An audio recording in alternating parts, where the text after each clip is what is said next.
കഴിഞ്ഞ ദിവസം ഡൽഹിയിൽ കോൺഗ്രസ് നേതൃത്വത്തിലുള്ള ഇന്ത്യ മുന്നണിയുടെ യോഗം നടന്നിരുന്നു. 2023 കർണാടക നിയമസഭാ തെരഞ്ഞെടുപ്പിൽ കോൺഗ്രസ് വിജയിച്ചതിന് ശേഷമാണ് ഇത്തരത്തിലുള്ളൊരു മുന്നണി, കോൺഗ്രസിന്റെ നേതൃത്വത്തിലുള്ള മുന്നണി ശക്തമായിട്ട് അല്ലെങ്കിൽ രൂപപ്പെട്ടു വന്നത്. അത് ബീഹാറിൽ നിന്നുള്ള അന്നത്തെ നിതീഷ് കുമാർ, അന്ന് അദ്ദേഹം BJP സഖ്യം വിട്ട് RJDയുടെ കൂടെ അവരുടെ പിന്തുണയോടുകൂടി മുഖ്യമന്ത്രിയായിരുന്നു. അതേപോലെ തന്നെ മമതാ ബാനർജി അന്നുണ്ടായിരുന്നു. ആ നേതാക്കന്മാരൊക്കെയാണ് തുടക്കത്തിൽ ഇതിന്റെ മുൻനിരയിലുണ്ടായിരുന്നത്. അത് ബാംഗ്ലൂരിൽ അതിന്റെ യോഗം നടന്നു, അതേപോലെ തന്നെ മുംബൈയിൽ യോഗം നടന്നു, പാറ്റ്നയിൽ യോഗം നടന്നു. അന്നാണ് ഇന്ത്യ മുന്നണി പതുക്കെ രൂപീകരിക്കപ്പെട്ടു വന്നത്. പക്ഷേ പല തെരഞ്ഞെടുപ്പുകളിലും ഇന്ത്യ മുന്നണിക്കും അല്ലെങ്കിൽ കോൺഗ്രസിനും അതിശക്തമായ തിരിച്ചടിയാണ് ഉണ്ടായത്. ബീഹാറിൽ വലിയ പരാജയം ഉണ്ടായി. മഹാരാഷ്ട്രയിൽ നിയമസഭാ തെരഞ്ഞെടുപ്പിൽ, നേരത്തെ ലോക്സഭാ തെരഞ്ഞെടുപ്പിൽ മുൻതൂക്കം ഉണ്ടായിട്ടുണ്ടെങ്കിൽ പോലും മഹാരാഷ്ട്രയിലെ നിയമസഭാ തെരഞ്ഞെടുപ്പിൽ അവർ പരാജയപ്പെട്ടു. ഹരിയാനയിൽ വിജയിക്കുമെന്ന് കരുതിയെങ്കിലും ഹരിയാനയിൽ തോറ്റു. അങ്ങനെ നിയമസഭാ തെരഞ്ഞെടുപ്പുകളിലൊക്കെ വലിയ തിരിച്ചടിയാണ് ആർക്കുണ്ടായിരുന്നത്, കോൺഗ്രസിനും അല്ലെങ്കിൽ ഇന്ത്യ മുന്നണി കക്ഷികൾക്കൊക്കെ ഉണ്ടായിരുന്നു. ഇപ്പൊ ഏറ്റവും ഒടുവിൽ നടന്ന തെരഞ്ഞെടുപ്പിൽ അവർക്ക് കേരളത്തിൽ മാത്രം കോൺഗ്രസിന് വിജയിക്കാൻ കഴിഞ്ഞു. അതേസമയത്ത് തമിഴ്നാട്ടില് കോൺഗ്രസ് DMK സഖ്യത്തിന് വലിയ തിരിച്ചടിയാണ് ഉണ്ടായത്. ബംഗാളിൽ പൂർണ്ണമായിട്ടും ഒരു BJPയുടെ വിജയമായിരുന്നു. ആസാമിലും BJP വിജയം ആവർത്തിച്ചു. അപ്പൊ ഇങ്ങനെ ഒരു പരിതസ്ഥിതിയിൽ ദേശീയ മുന്നണിക്ക് വലിയ പ്രസക്തി ഇല്ലാതാവുന്നു എന്നുള്ള ഒരു തോന്നൽ പൊതുവെ ഉള്ള സമയത്താണ് ഡൽഹിയിൽ ഇന്ത്യ മുന്നണിയുടെ അല്ലെങ്കിൽ പഴയ ദേശീയ മുന്നണിയുടെ യോഗം ചേർന്നത്. ഇവിടെ നമുക്ക് കാണാൻ കഴിയുന്നത് ഒരു വൈരുദ്ധ്യങ്ങളുടെ ഒരു കലവറയാണ് ഇന്ത്യ മുന്നണി എന്നുള്ളതാണ്. കാരണം ഏറ്റവും ഒടുവിൽ കേരള നിയമസഭാ തെരഞ്ഞെടുപ്പിൽ കേരളത്തിൽ പരസ്പരം ഏറ്റുമുട്ടിയിരുന്നതാണ് ഇടതുപക്ഷവും വലതുപക്ഷവും, അല്ലെങ്കിൽ UDFും LDFും. ഇവിടെ തന്നെ രാഹുൽ ഗാന്ധി, അതേപോലെ തന്നെ പ്രിയങ്ക ഗാന്ധി തുടങ്ങിയ നെഹ്റു കുടുംബത്തിലെ പ്രമുഖ നേതാക്കൾ, കോൺഗ്രസിന്റെ ഏറ്റവും പ്രമുഖരായ നേതാക്കൾ, അവരൊക്കെ വിമർശിച്ചത് ആരെയായിരുന്നു? പിണറായി വിജയനായിരുന്നു. CPMന്റെ നേതാവ് പിണറായി വിജയനായിരുന്നു. അതോടൊപ്പം തന്നെ BJPയെ വിമർശിക്കുന്നു. എന്താ BJPക്ക് നേരെയുള്ള അവരുടെ വിമർശനം? പിണറായി വിജയനെ അറസ്റ്റ് ചെയ്യാതെ പിന്തുണയ്ക്കുന്നത്, അറസ്റ്റ് ചെയ്യാതിരിക്കുന്നത് BJPയുടെ സഹായമുള്ളത് കൊണ്ടായിരുന്നു എന്നാണ്. അപ്പോഴും അവർ BJPയെ വിമർശിക്കുന്നത് പിണറായി വിജയനോട് BJP സോഫ്റ്റ് കോർണർ കാണിച്ചു. അപ്പൊ പിണറായി വിജയൻ ഞങ്ങൾ എന്തുകൊണ്ട് അകത്തിട്ടില്ല എന്നാണ് ചോദിച്ചത്. അതേപോലെ തന്നെ രാഹുൽ ഗാന്ധി ബംഗാളിൽ പോയിട്ട് എന്താ ചെയ്തത്? ബംഗാളിൽ മമതയുടെ ഗുണ്ടാരാജാണ് നടക്കുന്നത്, അവിടെ അഴിമതിയാണ് നടക്കുന്നത്, അക്രമമാണ് നടക്കുന്നത്, മമതയെ പുറത്താക്കണം എന്നുള്ളതായിരുന്നു രാഹുൽ ഗാന്ധിയുടെ ആവശ്യം. പക്ഷെ ഇവിടെയൊക്കെ തന്നെ ഡൽഹിയിൽ എത്തുന്ന സമയത്ത് ഒരുമിച്ച് ചേരുന്നു എന്നുള്ളതാണ് നമുക്ക് ഏറ്റവും ഒരു കൗതുകകരമായിട്ട് തോന്നുന്നത്. നേരത്തെ മറ്റൊരു പാർട്ടി കൂടി ഉണ്ടായിരുന്നു, ആം ആദ്മി പാർട്ടി. അവർ ഡൽഹിയിലായിരുന്നു അവരുടെ ശക്തി കേന്ദ്രം. അപ്പൊ ഡൽഹിയിൽ അവർ കോൺഗ്രസിനെതിരായിരുന്നു. ആദ്യം അവർ കോൺഗ്രസിന്റെയൊക്കെ പിന്തുണയോടുകൂടിയാണ് അധികാരത്തിൽ വന്നത്. പക്ഷെ അവർ കോൺഗ്രസിനെതിരായി. കാരണം അവരുടെ അടിത്തറ തന്നെ രണ്ടാം UPA സർക്കാരിന്റെ കാലത്ത് നടന്ന അഴിമതി വിരുദ്ധ പ്രക്ഷോഭം, ആ പ്രക്ഷോഭമായിരുന്നു, അല്ലെങ്കിൽ അണ്ണ ഹസാരയുടെ നേതൃത്വത്തിലുള്ള പ്രക്ഷോഭമായിരുന്നു. അതിലെ ചില ആളുകളാണ് ആം ആദ്മി പാർട്ടി രൂപീകരണത്തിനിടയായി മുന്നോട്ട് വന്നത്. അപ്പോൾ അവരെതിർത്തിരുന്നത് ആരെയായിരുന്നു? അവരെതിർത്തിരുന്നത് UPA സർക്കാരിനെയായിരുന്നു, അല്ലെങ്കിൽ അന്നത്തെ കോൺഗ്രസിനെയായിരുന്നു.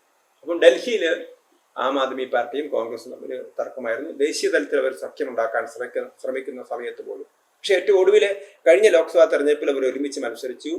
4 സീറ്റിൽ ആം ആദ്മി പാർട്ടി മത്സരിച്ചു, 3 സീറ്റിൽ, അതായത് ഡൽഹിയിൽ 7 ലോക്സഭാ സീറ്റുകളാണ്, അതിൽ 3 കോൺഗ്രസും മത്സരിച്ചു. പക്ഷെ അവരെല്ലാം തോറ്റുപോയി. പിന്നീട് അവരുടെ സഖ്യം പൊളിഞ്ഞു. ഇപ്പൊ പഞ്ചാബിൽ ആം ആദ്മി പാർട്ടിയുടെ ഭരണമാണ്. ആ ഭരണത്തെ തകർക്കാനാണ് ആര് ശ്രമിക്കുന്നത്? കോൺഗ്രസ് ശ്രമിക്കുന്നത്. അതേപോലെ തന്നെ ഗുജറാത്തിൽ BJP ഭരണമാണ്. ഗുജറാത്തിലെ പ്രധാനപ്പെട്ട പ്രതിപക്ഷം കോൺഗ്രസ് ആയിരുന്നു. പക്ഷെ BJPയുടെ വോട്ടിംഗ് പെർസെൻറ്റേജ് കൂടുമ്പോഴും തങ്ങൾക്കും സ്വാധീനം വർദ്ധിക്കുന്നുണ്ട് എന്നാണ് ആം ആദ്മി കരുതുന്നത്. അപ്പൊ അവിടെ യഥാർത്ഥത്തിൽ പ്രതിപക്ഷത്തിന്റെ റോളിന് വേണ്ടിയുള്ള ഒരു മത്സരമാണ്. അപ്പം അവിടെ BJPയുടെ സ്വാധീനം വർദ്ധിക്കുന്നുണ്ടെങ്കിൽ പോലും പ്രതിപക്ഷത്തുള്ള സ്വാധീനത്തിന് വേണ്ടിയിട്ടാണ് ആം ആദ്മി പാർട്ടിയും കോൺഗ്രസും തമ്മിൽ മത്സരിക്കുന്നത്. അപ്പൊ ഇങ്ങനെയൊരു ചുറ്റുപാടാണ് ദേശീയ തലത്തിലുള്ളത്, പരസ്പരം മത്സരിക്കുന്ന കക്ഷികൾ.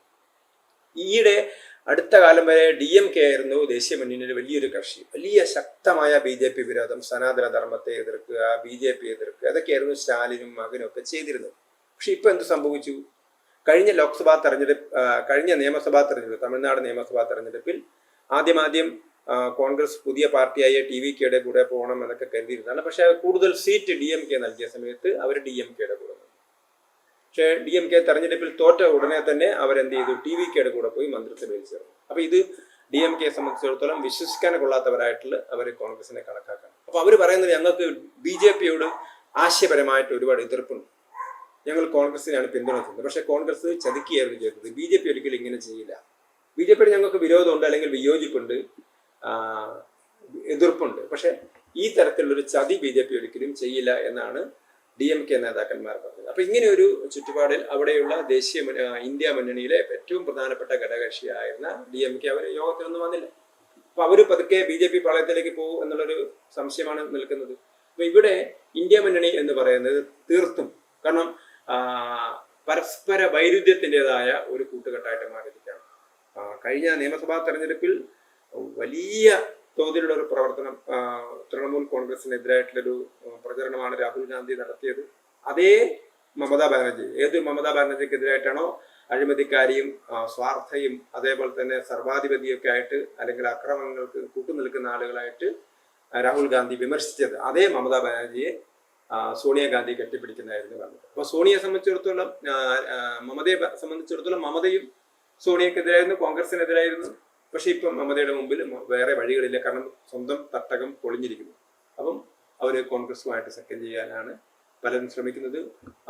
സാമൂഹ്യ മാധ്യമങ്ങളിൽ വന്ന പല കമന്റുകളും ഒരുപക്ഷെ കോൺഗ്രസ് അനുകൂലമായ കമന്റുകളായിരിക്കും. മമതയ്ക്ക് പറ്റിയ ഏക തെറ്റ് മമത പാർട്ടി വിട്ടു എന്നുള്ളതാണ്. മമത കോൺഗ്രസിലേക്ക് തിരിച്ചു വരണം എന്നാണ് പറയുന്നത്. അപ്പൊ ഇതാണ് ഇന്ന് ദേശീയ തലത്തിലുള്ള പ്രതിപക്ഷ മുന്നണിയുടെ ഒരു ഘടന.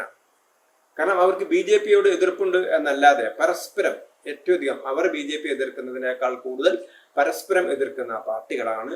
അതിനേക്കാൾ ആഴത്തിലും പരപ്പിലും BJPക്കെതിരായ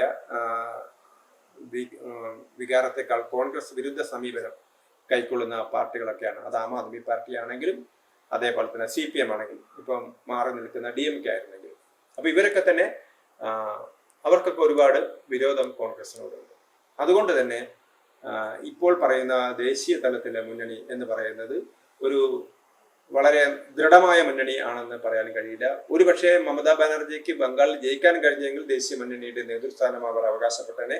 തന്റെ മരുമകൻ അഭിഷേക് ബാനർജിയെ പശ്ചിമ ബംഗാളിലെ മുഖ്യമന്ത്രി ആയിക്കൊണ്ട് ദേശീയ തലത്തിലുള്ള ഒരു നേതൃത്വം അവർ ഏറ്റെടുക്കാൻ ശ്രമം നടത്തിയേനെ. പക്ഷെ ഇപ്പോൾ അതും ഉണ്ടാവുന്നില്ല. പക്ഷെ കോൺഗ്രസുമായിട്ട് വളരെ ഒരുമിച്ച് പോകാനാണ് ശ്രമിക്കുന്നത് മമതാ ബാനർജി. എന്തു തന്നെയായാലും ദേശീയ തലത്തിൽ ഒരു BJP വിരോധം കൊണ്ട് മാത്രമാണ് അവരെ ഒന്നിപ്പിക്കുന്നത്. അവരുടെ പരസ്പരമുള്ള ഒരു ഐക്യപ്പെടലിന്റെ ഒരു മേഖലകൾ നമുക്ക് കാണാൻ കഴിയുന്നില്ല. ആകെ അവർക്കുള്ളത് BJP വിരോധമാണ്. ഈ BJP വിരോധം കൊണ്ട് മാത്രം അവർക്ക് എത്ര കാലം പിടിച്ചു നിൽക്കാൻ കഴിയും? അപ്പൊ ഇന്ത്യ മുന്നണി എന്ന് പറയുന്ന ഒരു ശക്തി, അതൊരു ശക്തിയെ അല്ലാതായിട്ട് മാറുന്ന ഒരു സ്ഥിതിവിശേഷമാണ് നാം ഇപ്പോൾ കാണുന്നത്.